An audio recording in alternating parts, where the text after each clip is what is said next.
ચોટીલા પંથકમાં કમોસમી વરસાદથી ખેડૂતોના પાકને ભારે નુકસાન થયું છે. તો હવે પ્રધાનમંત્રી પાક વીમા યોજના ફોર્મ ભરવા માટે ખેડૂતોને 7/12 8 તથા અન્ય કાગળોની જરૂર પડી રહી છે. જિલ્લામાં કુલ 2,16,863 ખેડૂતો નોંધાયેલા છે, પરંતુ આ તમામ કામ માત્ર ચોટીલા મામલતદાર કચેરીમાંથી થઈ રહ્યું હોવાથી દરરોજ સેંકડો ખેડૂતોની લાંબી લાઈનો લાગી રહી છે.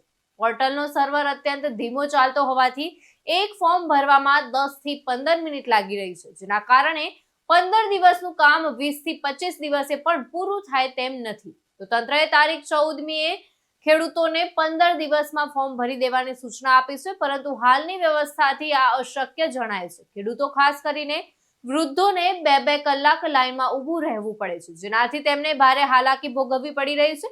તો આ સ્થિતિને જોતા તાત્કાલિક ધોરણે વધારાના કાઉન્ટર, ગામડે ગામડે કેમ્પ તેમજ સર્વરની ક્ષમતા વધારવા જેવા પગલાં લેવા અત્યંત જરૂર છે. નહીં તો હજારો ખેડૂતો વીમાનો લાભ ગુમાવી બેસશે. વિક્રમસિંહ જાડેજા સાથે ચક્રવાત ન્યૂઝ, ચોટીલા.